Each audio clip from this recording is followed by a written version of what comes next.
नमस्कार दोस्तों, बिहार अड्डा 24/7 पर फिर से आप सभी लोगों का स्वागत करता हूं मैं प्रशांत इस viral science 21,000 one liner series में। दोस्तों जैसे कि पता है अभी की जो हमारी क्लासेस होती हैं अभी ये आपके वन लाइनर सीरीज़ जो बहुत ही इम्पॉर्टेंट है आपके एग्ज़ाम के पॉइंट ऑफ व्यू से। ये क्लास मैं आपको थोड़ा सा इसके बारे में जानकारी दे दूं कि हम लोग वन लाइनर सीरीज़ के अंतर्गत बहुत सारे जो इम्पॉर्टेंट क्वेश्चंस हैं चाहे किसी भी एग्ज़ाम का हो, खास करके पीसीएस लेवल के जो एग्ज़ाम के प्रश्न हैं जो प्रीवियस ईयर क्वेश्चंस हैं ये भी सम्मिलित होगा और जो संभावित प्रश्न है ये भी सम्मिलित होगा, कुछ कंसेप्चुअल चीज़ें सम्मिलित होगा और साथ ही साथ इसके आसपास कोई भी क्वेश्चन है उसके आसपास की जितनी चीज़ें होती हैं उसे कोशिश करता हूं कि अच्छे तरीके से एक ब्रीफ में आपको बता दूं। तो ये सीरीज़ तो ऐसे ही चलता रहेगा, इसमें आपका साथ बहुत जरूरी है और अगर आप इसमें ज़्यादा नहीं, मैं क्या कह रहा हूँ कि 20 से 25 मिनट का क्वेश्चन का सीरीज चलता है और इसे आप मॉर्निंग में रोज़ मॉर्निंग में 6:30 बजे आप इस चैनल पर इसका प्लेलिस्ट बना हुआ है, आप इसे ज़रूर एक बार देख लें। ठीक है, ये सीरीज आपके आगामी एग्जाम के लिए बहुत ही बेहतरीन होने वाला है। तो चलिए फिर आपका ज़्यादा समय नहीं लेते हुए हम लोग इस सीरीज से आगे की ओर चलते हैं। दोस्तों अगर हम बात करते हैं तो ये अभी साइंस की सीरीज में सबसे पहले तो आपका बहुत बहुत स्वागत है। संघर्ष का जो ये पथ है आप सभी का संघर्ष के पथ में और अपने सपनों को साकार करने वाला जो ये संघर्ष का पथ है इसमें हम आप सभी लोगों का स्वागत करता हूं मैं। तो आपको पता होगा कि मैं कौन, तो भाई प्रशांत, मेरा नाम क्या हुआ, प्रशांत सिंह। ठीक है, चलिए अगली पॉइंट पर बात करते हैं। तो इसमें वायरल साइंस के अंतर्गत सीरीज की बात करेंगे तो इसमें आपको फिजिक्स का, केमिस्ट्री का और बायोलॉजी का ये सारा कुछ आपको देखने को इसमें मिलेगा। तो चलिए भाई सीरीज 4 का ये हम चलते हैं और स्टार्ट करते हैं प्रश्नों की श्रृंखला की ओर और इस प्रश्नों को देखकर आपको बताना है क्या क्या इसके उत्तर हो सकते हैं। सीधा सा क्वेश्चन पूछा गया कि रेत और नेफ्थलीज, ठीक है, ये क्या है, नेफ्थलीज है, का जो मिक्सचर होता है, जो मिश्रण होता है, कौन सी विधि से अलग होगी, मतलब कौन सी ऐसी विधि है, कौन सा ऐसा, जैसे हम शुद्ध और अशुद्ध पदार्थ कहते हैं, तो इसमें दो अलग अलग प्रकार के पदार्थ जो हैं मिले हुए हैं, एक मिक्सचर है, ठीक है, तो उसे हम किस विधि के द्वारा अलग करेंगे, सीधा उसने आपको पूछा है। बाय, ठीक है, which method will the mixture of sand and naphthalene will be separated, कौन से मेथड के द्वारा ये सेपरेट किया जाएगा। अगर हम बात करते हैं इसमें मिक्सचर मेथड की बात, तो नेफ्थलीज भी जो है, जो कल भी हमने आपको बताया था, जब नेफ्थलीज की विषय पर यहाँ पर बात करते हैं तो थोड़ा सा समझने का प्रयास कीजिए। ये जो नेफ्थलीज की बात कर लेते हैं तो ये कैसा सब्सटेंस है, तो हम कहेंगे ये सब्लिमेटेड मटेरियल होता है। क्या होता है, ये सब्लिमेटेड मटेरियल होता है। और सब्लिमेटेड मटेरियल कहने का सेंस ये हुआ कि मित्र अगर इसे हम सिर्फ गर्म करते हैं, अगर इसको हीट कर दिया जाए तो ये सीधा किस में बदल जाता है, तो ये वेपर में बदल जाता है। किस में बदल जाता है, वेपर में बदल जाता है। किससे, तो सॉलिड से ये डायरेक्ट किस में बदल जाता है, तो वेपर में ये बदल जाता है। तो ऐसे मटेरियल को हम सब्लिमेटेड मटेरियल या ऊर्ध्वपातज सब्सटेंस कहते हैं, ठीक है, पदार्थ बोलते हैं। तो आप इसे कह सकते हैं कि इसके लिए मैटर कौन सा होगा, तो ये कहेंगे मेथड में सब्लिमेशन जो होगा इसका मेथड होगा, अर्थात हिंदी में आप कहें तो ऊर्ध्वपातन जो होगा, ऊर्ध्वपातन विधि से इसे हम अलग कर सकते हैं। तो ऊर्ध्वपातन विधि से ये चीज़ें जो होगी अलग की जा सकती है। और सब्लिमेटेड मटेरियल में तो याद रखना जो हम कहते हैं ठोस कार्बन डाइऑक्साइड इसी के अंतर्गत आता है। कैम्फर की बात करते हैं, कैम्फर यानी कि कपूर की बात करते हैं, वो इसी के अंतर्गत आता है। तो ऐसे और भी सारी चीज़ें जो है आपको थोड़ा सा इसमें ध्यान रखना होगा। अगले सवाल पर चलते हैं। अगला सवाल कह रहा है कि विद्युत ऊर्जा को यांत्रिक ऊर्जा में बदला जाता है किस उपकरण से। आपको हमेशा ध्यान रखना चाहिए जब हम उपकरण की बात करते हैं या एनर्जी का कन्वर्ट जो होता है, एनर्जी जो कन्वर्ट हो रहा है वो किसी न किसी प्रकार से कन्वर्टर से रिलेटेड होता है। जब हम कन्वर्टर की बात करते हैं तो एनर्जी कन्वर्टर, जी हाँ दोस्तों, जैसे कि फोटोसिंथेसिस की क्रिया भी जो है वहाँ पर भी क्या हो रही है। इस प्रश्न का उत्तर देने से पहले समझिए कि जब हम ऊर्जा की बात कर रहे हैं, ऊर्जा की बात कर रहे हैं तो ऊर्जा का स्वरूप बदलता है। क्या होता है, तो ऊर्जा का स्वरूप बदलता है। तो बदलने में अगर हम बात करें तो इसका स्वरूप बदलने में, जैसे कि हमने कहा ए ऊर्जा, कोई ऊर्जा ए है यानी कि कोई एनर्जी ए है, वो बदल रही है किस में, तो कहेंगे ये बी में ये बदल रही है। एनर्जी ए किस में बदल रही है, बी में बदल रही है। तो इसके बीच में एक पार्ट होगा और इस पार्ट को ही हम अगर मान के चलते हैं, ये इस पार्ट का नाम हमने सी कहा और सी का मतलब क्या, कहेंगे ये कन्वर्टर का काम करती है। ठीक है, कन्वर्टर का ये काम करती है। जैसे आपने सुना होगा यहाँ पर हम बोल देते हैं मोमबत्ती, क्या है ये, मोमबत्ती की बात करते हैं। तो भाई मोमबत्ती कौन सी ऊर्जा देती है, तो मोमबत्ती में अगर हम बात करेंगे तो मोमबत्ती कौन सी ऊर्जा देती है, तो आप बताएं। मोमबत्ती किस चीज़ का बना होता है? कहते हैं सर ये केमिकल का बना होता है। किससे होता है? केमिकल का बना होता है। और देते क्या, प्रोवाइड क्या करती है? तो आप कहेंगे इसमें ये ऊष्मा और प्रकाश को प्रोवाइड करती है। किसको? ऊष्मा और प्रकाश को ये क्या करती है? परिवर्तित करती है। तो आग के माध्यम से ये चीज़ों को बदलती है। उसी तरह से जब हम बात करते हैं, जैसे कि आप देखें इसमें 2-3 चीज़ों को आप देखेंगे। जैसे कि हमने कह दिया माइक्रोफोन, क्या कह दिया? माइक्रोफोन कह दिया, ठीक है। और हमने कह दिया लाउड स्पीकर कह दिया, ठीक है। तो ये सब क्या है? माइक्रोफोन हो जाए, ये लाउड स्पीकर क्या है? तो ये कन्वर्टर है। ये क्या है? कन्वर्टर है, जो क्या करती है? तो आप देखेंगे इसमें से आप कहोगे कि सर इसमें क्या, तो एक दूसरी चीज़ इसमें ध्यान रखना है, ये सब क्या करती है? इलेक्ट्रिकल से किस में बदलती है? साउंड में बदलती है। इलेक्ट्रिकल से किस में बदलती है? साउंड में। बस वाइस वर्सा ये इंस्ट्रूमेंट की हेल्प से चलती रहती है। दूसरा साउंड से इलेक्ट्रिकल में, और एक क्या है? इलेक्ट्रिकल से साउंड में। जब माइक्रोफोन का हम प्रयोग करते हैं तो हमारी जो ध्वनि होती है वो इलेक्ट्रिकल जो है वो इलेक्ट्रिकल वेव से बदल के किसमें, फिर ये चीज़ों को कन्वर्ट करने का काम करती है। तो ये सब क्या है? तो कहेंगे ये सब उपकरण जो है कन्वर्टर का काम करती है। उसी तरह से जो प्रश्न पूछा गया, जो विद्युत ऊर्जा को यांत्रिक ऊर्जा में बदलता हो, तो आप कौन सा ऐसा है जो विद्युत को यांत्रिक में बदल देता हो? तो इस प्रश्न का उत्तर आप मुझे वहाँ से, जैसे मैंने आपको बताया, आपको मैं लगभग बता भी देता हूँ, आपको बता देना है कमेंट में। जैसे कि मोटर की बात कर देते हैं, डायनेमो की बात कर देते हैं, ठीक है। मोटर हो जाए, डायनेमो हो जाए, तो ये सब किस रूप में बदलता है, इसका उत्तर आप कमेंट में ज़रूर बताएंगे। मोटर की बात कर देता हूँ मैं, या डायनेमो की बात कर देता हूँ, आपको कमेंट में इसका उत्तर बताना है कि क्या इन दोनों में से उत्तर होगा, ठीक है। चलिए अगले सवालों पर चलता हूं। अगला सवाल कहता है किसी तत्व में न्यूट्रॉन नहीं होता। ये तो सवाल मैंने कल कह दिया था, इस किस तत्व में न्यूट्रॉन नहीं होता, ये सवाल हो चुका है। चलिए अगले सवाल पे चलते हैं। हाँ, ये बेहतर सा प्रश्न है। प्रश्न क्या है? क्वेश्चन कह रहा है CV Raman. Sir C V Raman, इसका तो आंसर आप जानते होंगे, कल भी चर्चा किया गया था, हाइड्रोजन होगा। क्या होगा? हाइड्रोजन होगा। सीवी रमन को नोबेल पुरस्कार कब दिया गया? When was the Nobel prize given to the sir C V Raman? C V Raman को नोबेल पुरस्कार कब दिया गया? सबसे पहले याद रखिएगा सीवी रमन का संबंध किससे है? तो ये भौतिक शास्त्री थे और अपने भारत से थे। इनका संबंध भौतिकी से अर्थात फिजिक्स से था। तो फिजिक्स के क्षेत्र में ही, यानी कि अगर बात करें तो विज्ञान के क्षेत्र में इन्हें नोबेल पुरस्कार प्रोवाइड किया गया था, ठीक है। कब किया गया था ये वर्ष पूछा है, तो 1930 ईस्वी में इन्हें नोबेल पुरस्कार दिया गया था। आपने सुना होगा रमन इफेक्ट। क्या सुना होगा? रमन इफेक्ट जो है, रमन्स इफेक्ट की बात करते हैं। तो ये जो रमन इफेक्ट्स है, ये रमन इफेक्ट किससे? तो आप प्रकाश का प्रकीर्णन जानते हैं ना, यानी जिसको आप कहते हैं स्कैटरिंग ऑफ लाइट। क्या कहते हैं? स्कैटरिंग ऑफ जो लाइट कहते हैं, वो जो सिद्धांत है वो कहीं ना कहीं किससे जुड़ा हुआ है? वो इफेक्ट क्या है? तो वो रमन इफेक्ट से सिद्धांत जुड़ा हुआ है। और इस सिद्धांत के बारे में चर्चा करने वाले जो व्यक्ति थे वो कौन थे? सीवी रमन साहब थे। तो प्रकीर्णन की बात करेंगे तो प्रकाश की प्रकीर्णन, इस विषय पर चर्चा करने वाले अपने भारतीय ही थे। और भारतीयों में कौन थे? तो याद रखना है सीवी रमन साहब इसके उत्तर होंगे। एक ही चीज़ नहीं, इसके साथ मैंने आपको 2-3 चीज़ इसके परिप्रेक्ष्य में आपको बताया है, तो ध्यान रखना इन चीज़ों का। अगला है, नेक्स्ट सवालों पर चलते हैं। वायु में ध्वनि की प्रकृति क्या होगी? तो वायु में ध्वनि की जो प्रकृति है वो कैसी होती है? चलिए टाइपिंग मिस्टेक हो गया है, टाइपिस्ट हैं, हो सकता है।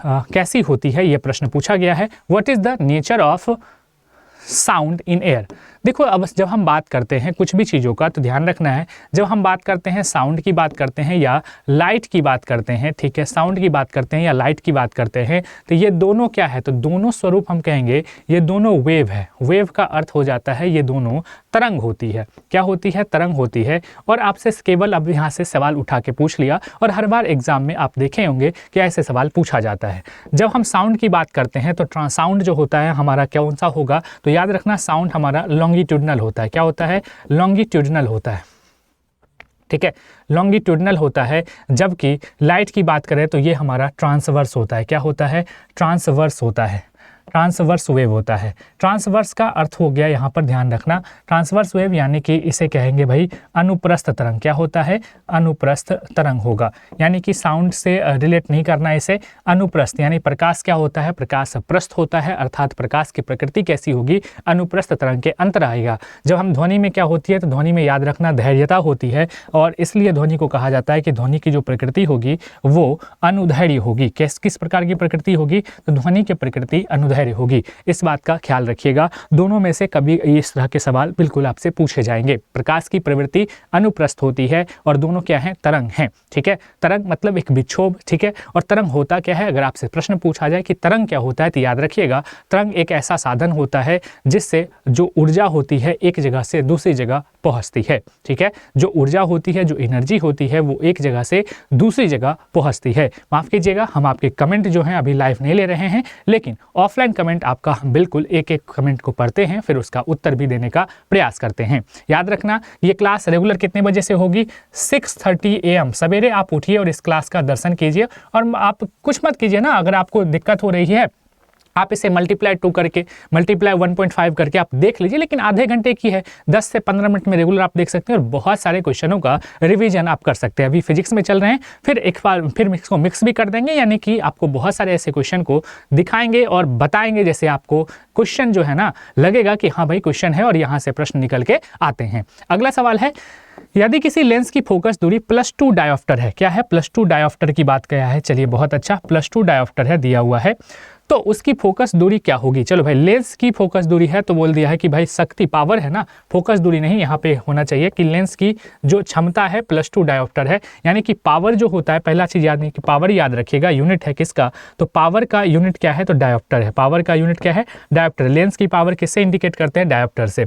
और पावर इक्वल टू होता क्या है? तो याद रखना 1/f होता है। 1 का अर्थ यहाँ 100 सेंटीमीटर की बात करेंगे, बाय f होता है। और आपसे प्रश्न पूछा उसकी फोकस दूरी, जब पावर हमें मालूम था तो फोकस दूरी क्या करेंगे? फोकस को अगर इधर कर दिया जाए तो f बराबर क्या होगा? 100 अपॉन फोकस, क्योंकि पावर कितना दिया है? 2 डायोप्टर दिया है, तो 2 आप यहाँ डालिए, यानी कि सीधा सा 50 सेंटीमीटर जो होगा इसका उत्तर निकल के आ जाएगा। तो सॉल्व भी हम कर सकते हैं ऐसे ऐसे प्रश्नों को, या आप सीधा सा याद भी रख सकते हैं, कोई दिक्कत नहीं है। पावर इक्वल टू क्या होता है? 1/f होता है, और 1 का मतलब 1 मीटर है यहाँ पर, इसलिए इसे सेंटीमीटर में बदला, और यहाँ पे जब ये इन्वर्सली प्रोपोर्शनल है तो f को हमने यहाँ कर दिया, p को वहाँ कर दिया, और उसकी वैल्यू को सिर्फ पुटअप किया, आंसर हमारा निकल के आ गया। तो ऐसे सवाल आपसे जरूर एक आध पूछे जा सकते हैं। अगला सवाल देखिएगा, क्वेश्चन आसान से हैं, पहले भी आसान आसान प्रश्नों की श्रृंखला में हम चल रहे हैं। अगला प्रश्न कहता है कि भाई विद्युत उत्पन्न करने के लिए कौन सी धातु का प्रयोग किया जाता है? Which metal is used to generate electricity. अब सवाल आया है कि कौन से धातु का प्रयोग किया जाता है विद्युत को उत्पन्न करने के लिए, उत्पादित करने के लिए कौन से धातु का प्रयोग किया जाता है, जिस धातु से विद्युत उत्पन्न हो। अब देखिए, यानी कि मेटल ही जो है, यहाँ पे जो धातु की ही बात कर रहा है, ठीक है, मेटल जो है यही किसका प्रयोग करता है, कहते हैं कौन से मेटल का प्रयोग किया जाता है। ये तो क्वेश्चन थोड़ा सा कंफ्यूजन होगा, लेकिन आप जानते हैं, जैसे हमने कहा एटॉमिक रिएक्टर की बात, ध्यान रखिएगा, जब हम बात करते हैं एटॉमिक रिएक्टर की बातें, एटॉमिक रिएक्टर, ठीक है, एटॉमिक रिएक्टर की जब हम बात करते हैं तो इसमें क्या होता है, इससे पहले एनर्जी निकलती है। क्या निकलती है? एनर्जी निकलती है। और एनर्जी कैसे निकलती है? तो आपको पता होगा कि जो भारी नाभिक वाले रेडियो एक्टिव एलिमेंट्स होते हैं, उनसे क्या होता है, अल्फा, बीटा और गामा जैसे किरणों का, ठीक है, अल्फा, बीटा और गामा जैसे किरणों का उत्पादन होते रहता है, इससे निकलते रहता है, और इसमें बहुत ज़्यादा एनर्जी होती है। और इस एनर्जी के कारण इसका जो एटॉमिक रिएक्टर में, उसमें क्या किया जाता है, तो ध्यान रखना है, इसमें पहले पानी को, जो वाटर है, वाटर को गर्म किया जाता है इसके माध्यम से, इसके एनर्जी के माध्यम से वाटर को हीट करके, ठीक है, वाटर को हीट किया जाता है, और हीट करके वाष्प में पानी को तैयार किया जाता है, और उसके बाद वाष्प में बना के वाटर को किस में बदल दिया जाएगा, वेपर में, और वेपर को बना के उसको टरबाइन के मदद से, ठीक है, किसके मदद से, तो ध्यान रखना, टरबाइन जो होती है बिजली उत्पादन करने की, टरबाइन की मदद, टरबाइन को नचाया जाता है और इससे बिजली का उत्पादन होता है। इससे क्या होता है, तो कहेंगे बिजली का उत्पादन होता है, बिजली उत्पादन होता है। तो अब सवाल आया कि बिजली उत्पादन में किसका प्रयोग किया जाएगा। तो जो एटॉमिक रिएक्टर में अगर हम बात करें कि ईंधन के रूप में प्रयोग होगा, किसके रूप में, एज ए फ्यूल के रूप में जिसका प्रयोग होगा, किसका, तो फ्यूल के रूप में जिसका प्रयोग होगा उसी का हम कर सकते हैं। तो आप इसमें बहुत सारे धातु हैं जिसका आप नाम लिख सकते हैं। अब कमेंट में आप मुझे नाम में बता दीजिएगा। ये क्वेश्चन अगर मैं छोड़ दूं तो एक मैं बता देता हूं, ऐसा नहीं है, ठीक है। आपने नाम सुना होगा, थोरियम का प्रयोग होता है, ठीक है, आपने सुना होगा यूरेनियम का प्रयोग होता है इसमें, नाभिक के रिएक्टर में, और 2-4 चीज़ों का आप नाम बता दीजिएगा। उत्तर तो समझ में आ गया, लेकिन इसके साथ और चीज़ों को आपको बताना है। चलिए अगले सवाल पे। अगला सवाल बोला कि समुद्री जल में ध्वनि का वेग क्या होगा, what will be the speed, ठीक है, speed of sound in sea water. देखिए, अगर हम बात करते हैं साउंड का, तो सबसे पहली चीज़ याद रखिएगा, जो साउंड होती है, ठीक है। तो साउंड की स्पीड किस पर डिपेंड करती है, तो याद रखना साउंड की स्पीड जो डिपेंड करती है, तो सबसे पहली चीज़ याद रखना है कि ये डेंसिटी पर डिपेंड करती है। किस पर काम करती है, डेंसिटी पर डिपेंड करती है, टेम्परेचर पर डिपेंड करती है। किस पर डिपेंड करती है, टेम्परेचर पर डिपेंड करती है। ये दोनों चीज़ याद रखना। लेकिन डिपेंड किस पर नहीं करती है, तो याद रखिएगा ये सवाल भी बहुत बार एग्जाम में आ गया है कि प्रेशर पर जो साउंड की है गति डिपेंड नहीं करती है, लेकिन इन दोनों पर डिपेंड करती है। अब सीधी सी बात है, अगर हम बात करते हैं जो नॉर्मल वाटर है, केवल हम नदी का वाटर या जो हम लोग पीते हैं नॉर्मल वाटर है, उसमें अगर देखें तो 1483 मीटर पर सेकेंड इसकी स्पीड होती है। लेकिन जब सी वाटर की बात करते हैं तो सी वाटर में क्या होता है, तो लवण होता है, नमक होता है।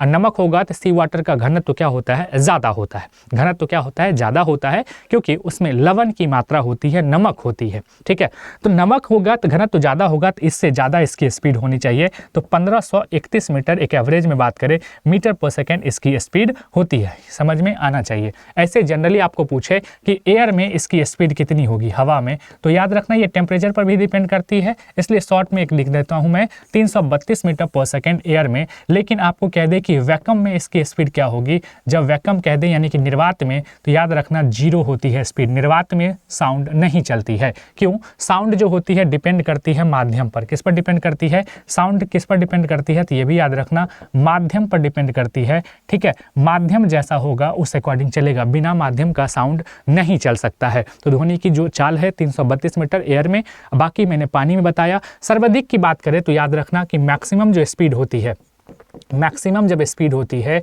ये आपको याद होगा किसमें, तो स्टील में बात करते हैं। किसमें, स्टील में 5690 की बात करते हैं। 5690 मीटर पर सेकेंड एक एवरेज में इसकी स्पीड होती है। ठीक है, तो मैक्सिमम भी याद रखना है। मिनिमम किसमें, तो मिनिमम वैक्यूम में यानी निर्वात की स्थिति में साउंड नहीं चलती है। ये सारा कुछ आप एक बार जरूर देखें। इसके संदर्भ में प्रश्न मैंने कई सारे प्रश्न आपको कर दिए हैं। ये 21,000 का मतलब यानी कि सर ये गिनती है, इसके साथ साथ देखें कि मैंने कितनी चीज़ों को बताया है। ये बहुत बड़ी मायने रखती है, जो आपके एग्जाम के पॉइंट से इंपॉर्टेंट पार्ट है। अगली बात है कि प्रकाश विकिरणों की प्रकृति, ठीक है, प्रकृति कैसी होती है। प्रकाश विकिरणों की प्रकृति अभी ही हमने चर्चा किया था। ठीक है, what is the nature of light radiation. सीधी सी बात है, पहला चीज प्रकाश का विकिरण की बात करेंगे, है क्या, प्रकाश ही है। तो हमने बात किया था लाइट क्या है, तो लाइट एक प्रकार की वेव ही है। लाइट क्या है, एक प्रकार का वेव ही है। तो कैसा है वेव है, तो हम जानते हैं लाइट एक प्रकार का ट्रांसवर्स होता है। क्या होता है, ट्रांसवर्स, अर्थात अनुप्रस्थ तरंग होती है। कैसी तरंग होती है, अनुप्रस्थ तरंग होती है। और ये भी याद रखना ये एक प्रकार का इलेक्ट्रोमैग्नेटिक वेव होता है। ये भी चीज़ें याद रखना। साथ ही साथ लाइट के विषय में एक बात और याद रखिएगा, विद्युत चुंबकीय तरंग तो होती ही होती है। दूसरी चीज़, ये मीडियम पर डिपेंड नहीं करती है। क्या इसके लिए मीडियम आवश्यक है, तो कहेंगे नहीं, मीडियम पर ये डिपेंड नहीं करती है। इस बात का ध्यान रखना। इसमें क्या, तो जैसे मान के चलिए क्या ये निर्वात में चल सकती है, तो इसकी चाल सर्वाधिक जो होती है, साउंड की चाल निर्वात में ही होती है। कितना होती है, 3 × 10⁸ मीटर पर सेकेंड सर्वाधिक इसकी चाल क्या होती है, निर्वात में होती है। यानी कि इसमें कोई मीडियम नहीं भी रहे तो भी प्रकाश बहुत तेज़ी से चलती है। अगर उसका घनत्व बढ़ता जाएगा तो इसकी स्पीड क्या होगी, कमती चली जाएगी। तो लाइट की स्पीड सर्वाधिक किसमें होगी, निर्वात में होगी। अर्थात प्रकाश से जस्ट अपोजिट आप इस चीज को, सॉरी वायु से जो है या आप ध्वनि से इसका कह दे तो इसका अपोजिट गुण होता है। इस बात का ख्याल रखिएगा। ठीक है, चलिए अगले पॉइंट पर चलते हैं। नेक्स्ट क्वेश्चन में है, कहता है कि आकाश का नीला होने में प्रकाश की कौन सी घटना शामिल है। ये इंपॉर्टेंट प्रश्न है। देखिए, अब प्रकाश के फिनोमेना से संबंधित जो प्रश्न है आपके एग्जाम के पॉइंट ऑफ व्यू से बहुत इंपॉर्टेंट होते हैं और ऐसे प्रश्न आपके एग्जाम में जरूर देखने को मिलते ही मिलते हैं। अब हमने कहा कि आकाश का नीला होना, देखिए आकाश का नीला होना, सबसे पहले तो हम कहेंगे ये क्या है, प्रकाश की घटना से संबंधित सारी चीजें हैं। क्या है, तो प्रकाश की घटना। ठीक है, अब प्रकाश की घटना से सारी चीज़ें संबंधित है। प्रकाश की घटना जैसे आपने सुना होगा, प्रकाश की कई सारी घटनाएं हैं। जैसे आपने सुना है अपवर्तन का, ठीक है, परावर्तन की घटना। प्रकाश में क्या क्या हो सकती हैं, परावर्तन हो सकती हैं। प्रकाश में कह देंगे प्रकीर्णन की घटना हो सकती है। ऑप्शन बहुत सारा आपको मिल सकता है। प्रकीर्णन हो सकती है। प्रकाश में क्या होती है, कहेंगे प्रकाश में व्यतिकरण की घटना घटित होती है। प्रकाश में क्या होती है, तो कहेंगे प्रकाश में ध्रुवीकरण की घटना घटित होती है। ठीक है, तो ये ETC आप कर दीजिए, ये सारी घटनाएं होती हैं। लेकिन सीधा सा प्रश्न पूछा कि इसमें क्या होगा, तो याद रखना प्रकाश का जो नीला कलर का होना है उसे कहते हैं स्कैटरिंग ऑफ लाइट। क्या? प्रकीर्णन के कारण। आंसर क्या बनेगा? आंसर तो होगा प्रकीर्णन के कारण, जिसके विषय पे और चर्चा प्रकाश की आएगी तो हम करेंगे। प्रकीर्णन का, स्कैटरिंग का मतलब होता है जब प्रकाश जो है कहीं दूर से आ रही होती है, तो मान के चलिए ये वायुमंडल है और वायुमंडल में जो छोटे छोटे कण होते हैं, लाइट आई इस कण से टकराकर इधर उधर फैल जाना, छितर जाना, छितरना, ठीक है। छितरना ही क्या कहलाता है? प्रकीर्णन होता है कि लाइट आई और किसी कण पर लगा और कण पर लगने के बाद वो बिना मतलब रेंडमली कि जिधर मन उधर उस डायरेक्शन में फैल जाना है, उसी को स्कैटरिंग ऑफ लाइट कहते हैं। और स्कैटरिंग ऑफ लाइट के कारण ही ऐसी चीज़ें घटित होती हैं। आकाश का नीला रंग हो जाए या समुद्र का नीला रंग हो जाए, ये सारी घटना किससे संबंधित होगी? प्रकाश के प्रकीर्णन से संबंधित होगी। इस बात का ख्याल रखिएगा। साथ ही साथ यही नहीं, आपको ये भी सवाल पूछा जा सकता है कि आकाश जैसे सूर्यास्त या सूर्य उदय के समय आकाश का जो लाल रंग होता है ना, वो किसके कारण है? तो वो भी याद रखना है, प्रकाश के प्रकीर्णन के कारण ही है, अर्थात स्कैटरिंग ऑफ लाइट के कारण ही ऐसी घटना घटित होती है।